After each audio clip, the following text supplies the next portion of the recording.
Good morning students. कल 10th chapter जो है वो स्टार्ट कर चुके हैं बच्चों, ठीक है। तो उसमें कुछ मैंने डेफिनेशंस बताई थी, ठीक है, छोटी छोटी चीज़ें थी, वो आपको ध्यान रखनी है। आज हम इसमें नया टॉपिक करते हैं जिसका नाम है स्फेरिकल मिरर। क्या नेम है इसका? Spherical mirror. बिल्कुल ईजी है बच्चों। देखिए इसमें समझने वाली चीज़ क्या है आपको मैं बताऊंगा। देखो बच्चों, इसमें हमने पहले तो देखना पड़ेगा कि स्फेरिकल मिरर होते क्या है। देखिए बच्चों, अ मिरर एक ऐसा मिरर हुज रिफ्लेक्टिंग सरफेस, जिसका परावर्तन करने वाला सतल है, यानी रिफ्लेक्टिंग सरफेस का मतलब है जहां से प्रकाश की किरण जाएगी और मुड़ के आएगी। तो वो वाली जगह या तो कर्व अंदर की तरफ धंसा होता है, इनवार्ड कर्व कह सकते हैं, और कर्व आउटवार्ड या बाहर की तरफ निकला होता है। जैसे बच्चों देखो, दिमाग लगाओ थोड़ा सा, ये मैंने दर्पण बना दिया, ये हमारे घर में दर्पण है वो नहीं है बच्चों, ठीक है। घर में दो दर्पण है, उसका तो बिल्कुल सीधा होता है, जैसे मोबाइल की स्क्रीन है, सीधा है वो तो।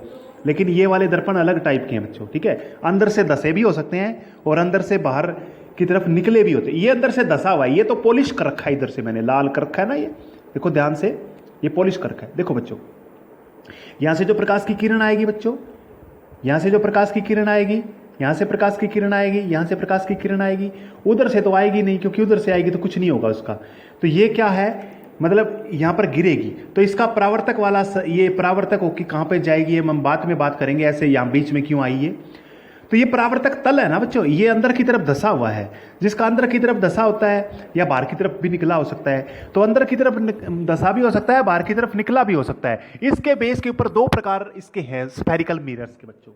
कॉनकेव मिरर, कनकेव केव क्या मतलब, ये हो जाएगा बच्चों अंदर की तरफ धसा हुआ, अंदर की तरफ, जैसे मैंने इसमें बनाया हुआ है बच्चों, देखो अंदर की तरफ धसा हुआ है रिफ्लेक्टिंग सरफेस।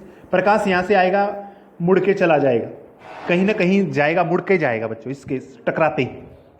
तो कनकेव मिरर है बच्चों, अंदर की तरफ धसा होता है, लिखा है बच्चों, बिल्कुल सिंपल डेफिनेशन है बच्चों, देखो ध्यान से। कनकेव मिरर कौन सा होता है? A mirror whose reflecting surface is curved inward, ऊपर वाले से ही डेफिनेशन है दोनों की, और दूसरा आउटवर्ड की तरफ हो उसका, उनको कन्वेक्स बोलते हैं। क्या बोलते हैं? कन्वेक्स। मैंने लिखा हुआ है ये कॉनकेव मिरर है, ये कॉन्वेक्स मिरर है, ठीक है। और इसका नॉन रिफ्लेक्टिंग सरफेस ये वाला है, मतलब प्रकाश जाएगा तो रिफ्लेक्ट वापस नहीं होगा। जैसे हम मान लो आप अपनी किताब आपने ले रखी हो और आप अपना चेहरा देखने की कोशिश करोगे, चेहरा दिखेगा क्या आपकी किताब के अंदर? आपका नहीं दिखेगा ना, क्योंकि जो प्रकाश है किताब के ऊपर, किताब वाला जो सतल है या सरफेस है, वो क्या है, वो रिफ्लेक्ट नहीं कर रहा बच्चों, रिफ्लेक्ट नहीं कर रहा, ठीक है। हाँ, मोबाइल की स्क्रीन अभी नहीं कर रही होगी, लेकिन बंद करोगे तो वो काम करने लग जाएगी रिफ्लेक्टिंग सरफेस की तरह, है ना। तो नॉन रिफ्लेक्टिंग सरफेस ये है, इसका अंदर वाला की तरफ है ना। तो रिफ्लेक्टिंग सरफेस अंदर की तरफ धसा हुआ है, रिफ्लेक्टिंग सरफेस इसका बाहर की तरफ निकला हुआ है। तो ये दो टाइप थे बच्चों, इजी थे ये। मैं आपको बताऊंगा इसमें मेन पॉइंट क्या है, कल वीडियो करेंगे। आज थोड़े डेफिनेशंस कर लेते हैं इन स्फेरिकल मिरर्स से रिलेटेड, कुछ टर्म्स कह सकते हैं, कुछ टर्म्स हैं बच्चों। सबसे पहले पोल की बात कर लेते हैं बच्चों। पोल क्या होता है? देखिए बच्चों, ये मैं बड़ा बना के आपको समझा देता हूँ। ये पोल बनाता हूँ बच्चों आपको। देखिए जो रिफ्लेक्टिंग सरफेस होता है बच्चों, दोनों का मैं बाद में बना दूंगा, कोई बात नहीं, ये पहले का बना लेते हैं। रिफ्लेक्टिंग सरफेस होता है ना, इसका जो सेंटर होता है बच्चों, बिल्कुल सेंटर में, इस सेंटर को ही पोल बोलते हैं बच्चों। क्या बोलते हैं? जो रिफ्लेक्टिंग सरफेस होता है उसका जो सेंटर होता है बच्चों, उसके सेंटर को ही पोल बोलते हैं। देखो, centre of the reflecting surface of a spherical mirror is a point. एक पॉइंट होता है, यहां पे बना सकते हैं, ये पॉइंट हो गया, यहां पे बना सकते हैं, ये पॉइंट हो गया। तो ये पॉइंट रिफ्लेक्टिंग सरफेस, यानी जो परावर्तक तल है उसी के ऊपर कोई केंद्र, जैसे है ना बच्चों, आपके मोबाइल में कोई, मान लो ये मोबाइल है, यहां पर मेरे इस मोबाइल का मिड पॉइंट हो गया, ये है ना, ये इतना इतना रिफ्लेक्टिंग सरफेस मान के चलिए, तो ये मिड पॉइंट हो गया बच्चों, ठीक है। इसी तरह से आपका ये वाला दर्पण है ना, ये वाला दर्पण है ना, इसका भी एक मिड पॉइंट होता है बच्चों। मिड पॉइंट में इसी को हम क्या बोलते हैं? पोल बोलते हैं, ठीक है। The centre of the reflecting surface of a spherical mirror is a point और this point is called the pole. और ये हमेशा क्या होता है बच्चों? सरफेस के ऊपर लाई करता है। जैसे मैंने ये बिंदु लगाया है, ये मोबाइल की स्क्रीन के ऊपर है ना, उसी तरह से ये बिंदु जो है दर्पण के ऊपर होता है बच्चों। इसको पी से डिनोट किया जाता है। समझ में आ गया? कुछ एक डेफिनेशंस और हैं वो हम करते हैं। Centre of curvature, centre of curvature. देखो बच्चों, सिंपल सी बात आपने याद करनी है। जो ये मिरर हम काटते हैं ना, जैसे ये दर्पण हम गोलाकार लेते हैं ना, ये गोलाकार मैंने दर्पण लिया है, काट, ये पूरा गोला नहीं है, ये स्फेरिकल लिया है मैंने ये। जैसे हमारे मोटरसाइकिल का जो शीशा होता है ना, वो स्फेरिकल मिरर ही होता है बच्चों, वो सीधा प्लेन मिरर नहीं होता। कहीं तुम सोचने लग जाओ हमने घरों में जो यूज करते हैं वो मिरर नहीं होता, वो दशा होता है या फिर उभरा होता है। हम बात करेंगे बाद में, चैप्टर के बाद में बच्चों, क्योंकि अभी मैं समझाऊंगा तो आपको समझ में नहीं आएगा, ठीक है। ये बाहर की तरफ क्या, मैंने ये अंदर की तरफ, बाहर की तरफ पेंट किया हुआ है, अंदर की तरफ क्या है, धसा हुआ है रिफ्लेक्टिंग सरफेस। देखिए बच्चों, इसका मतलब ये है ना, इसको अगर तुम बड़ा करोगे ना बच्चों, ये देखो बड़ा करोगे ना, ये गोला बनेगा, एक गोला बनेगा। देखो मैं दोबारा से बना रहा हूं, ये गोला बनेगा बच्चों, ऐसे ऐसे गोला था कोई ना कोई ये, और गोले का कोई केंद्र होता है, इस गोले का क्या होता है, कोई केंद्र होता है, उसी को हम सेंटर ऑफ कर्वेचर बोलते हैं बच्चों। सेंटर को ही उसका सेंटर होता है। मतलब ये है, जो हमने मिरर लिया है वो किसी स्फेयर से लिया है, स्फेयर से लिया है, और उस स्फेयर का एक सेंटर होता है, और उस सेंटर को ही हम सेंटर ऑफ कर्वेचर बोलते हैं। देखो बच्चों, डेफिनेशन इजी है। The reflecting surface of a spherical mirror form a part of sphere. एक क्या है, एक गोले का भाग होता है, एक गोले का ही भाग होता है। The centre of this sphere, इस गोले का जो केंद्र है, it's called the centre of curvature. इसी को हम सेंटर ऑफ कर्वेचर बोलते हैं, वक्रता केंद्र बोलते हैं। किसका, इस स्फेरिकल मिरर का, ठीक है। मान के चलिए, देखिए ये आपका क्या था, मिरर था, ठीक है, कॉनकेव मिरर है। अब इसका ये ऐसे बढ़ा के देखेंगे तो मान लीजिए यहां पर सेंटर आ गया, तो ये सेंटर क्या है, सेंटर ऑफ कर्वेचर है।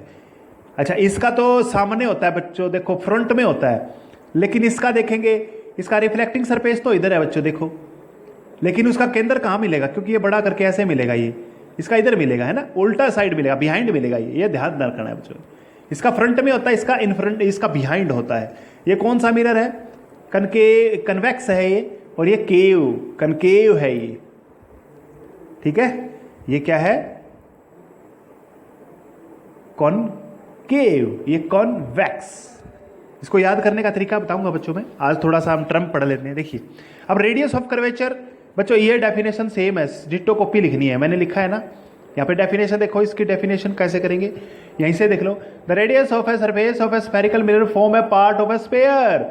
द सेंटर की जगह लिखना है the radius of the sphere is called the radius of curvature.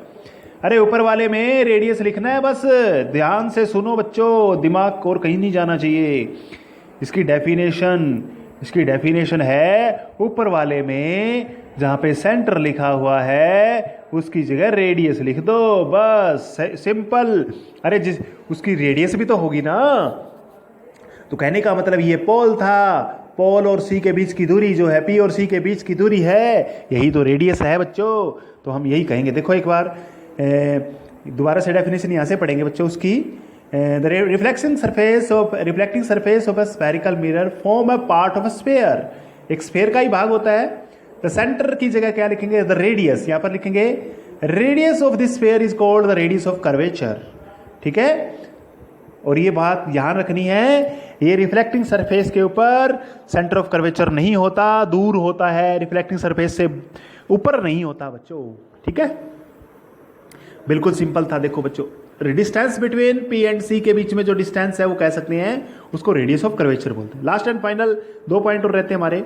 देखिए इसमें प्रिंसिपल एक्सिस बच्चों, जो पी और सी को मिलाने वाली लाइन है, ये एक स्ट्रेट लाइन है ना। देखो ये आपका था पी और ये था सी, इसको मिलाने वाली लंबी सी लाइन, इसको हम प्रिंसिपल एक्सिस बोलते हैं बच्चों, मुख्य एक्स बोलते हैं इसको। A line passing through the pole and the centre of curvature, एक जो लंबी सी लाइन है ये जाती है, इसको हम दोनों की इकट्ठी बना दी मैंने, अलग अलग भी बना सकते हैं, ठीक है। ये देखो मैंने अलग बना रखी है ना, इस लाइन को ही बोलते हैं बच्चों। ये देखो लाइन, लंबी सी लाइन, ये पूरी लंबी लाइन बोलेंगे बच्चों, ठीक है। दूसरे की बना सकते हैं ऐसे करके, इसकी लंबी लाइन, ये पी है, ये सी है बच्चों, इसको लंबे लाइन है, प्रिंसिपल एक्सिस बोलते हैं, ठीक है। प्रिंसिपल फोकस क्या होता है बच्चों, देखो बिल्कुल सिंपल है। देखो मैं आपको यहाँ पे बना के दिखाता हूँ एक बार। ये मेरा कौन सा है, कॉनकेव मिरर है, ये मेरी प्रिंसिपल एक्सिस है, इसका रूल देखिए क्या है बच्चों, ये P था, ये C था। देखो बच्चों, अब दिमाग लगाओ थोड़ा सा, मैं पेन दूसरा ले लेता हूँ।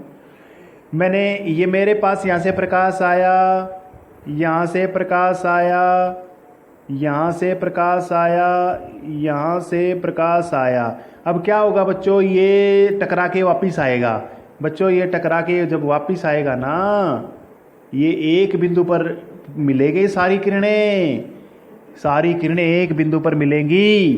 याद रखना है, सभी सभी किरणें कहाँ पे मिलेंगी, एक ही बिंदु पर मिलेगी। ध्यान से सुनो मेरी बात, ये लाइन आई एक बिंदु पर, ये लाइन आई एक बिंदु पर, ये लाइन आई इस बिंदु पर, एक ही बिंदु पर मिलेंगी सारी, ठीक है। या फिर दोबारा से सुनो मेरी बात, यहां से पॉलिश कर रखा है, ये दूसरा दर्पण ले लिया मैंने, मिरर ले लिया कॉन्वेक्स, यहां से लाइन आई, यहां से आई, यहां से आई, यहां से आई, ठीक है। इसमें देखो क्या होगा, ये भी क्या होगा, यहाँ से मुड़ेगी, ठीक है, यहाँ से मुड़ेगी, यहाँ से मुड़ेगी, यहाँ से मुड़ेगी।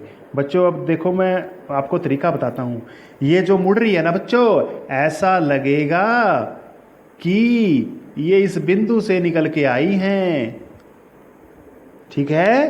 तो जो बिंदु, जिस बिंदु से ऐसा लगता है कि ये निकल करके आई है, या ऐसा लगता है कि बिंदु पर मिल रही हैं, उस बिंदु को ही प्रिंसिपल फोकस बोलते हैं बच्चों। देखो डेफिनेशन हम पढ़ लेते हैं।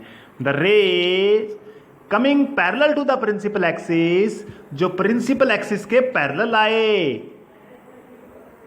मीट आफ्टर रिफ्लेक्शन और seems to come from a point. यहां पे पॉइंट लिख सकते हैं। देखो दोबारा से पढ़ लेता हूं बच्चों।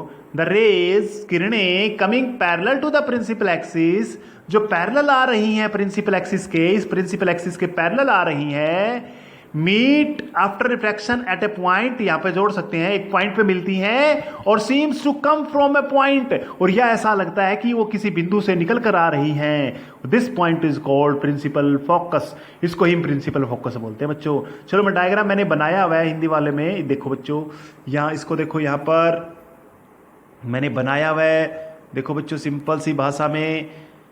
देखो यहां से ऐसा, ये दर्पण ऐसा बना रखा है मैंने, मिरर ऐसा है, ठीक है, ये मुख्य अक्ष है, यहां से आई, ऐसे आई, यहां से आई, ये ऐसा लग रहा है कि एक पॉइंट से मिल रही हैं बच्चों, है ना, एक पॉइंट पे मिल रही हैं। तो एक पॉइंट पे मिल रही हैं, या फिर ऐसा लग रहा है, देखो ये भी मैंने क्या बनाया हुआ है, ये आई इधर से इधर से इधर से, और ऐसे मुड़ के चली गई ये, तो ऐसा लगा कि ये यहां से निकल करके आ रही हैं। यहां से जो ये है ना, डार्क नहीं बनाना, ये डैश डैश बनाना है बच्चों। डैश डैश इसलिए बनाना है क्योंकि वास्तव में तो ये रे इधर से ऐसे मुड़ गई, ये तो नकली हमें नजर आ रही है, काल्पनिक है बच्चों, इमेजिनरी है, ठीक है। तो ये जिस पॉइंट से बाहर निकल के आ रही हैं, या जिस पॉइंट्स के पे मिल रही हैं, इसको ही हम प्रिंसिपल फोकस बोलते हैं। अच्छा एक बात याद रखनी है बच्चों, जो प्रिंसिपल फोकस होता है ना, पी और सी के बीच में होता है, बिल्कुल बीच में होता है, यानी यह कह सकते हैं रेडियस का आधा कर देंगे तो बराबर होता है एफ की, एफ के बीच, एफ, ठीक है, एफ होता है, रेडियस का आधा कर सकते हैं, ठीक है, रेडियस का आधा बोल देंगे, ठीक है। थैंक यू बच्चों, इतना ही करेंगे आज, कल हम कुछ नेक्स्ट करेंगे, ठीक है। Thank you, thank you.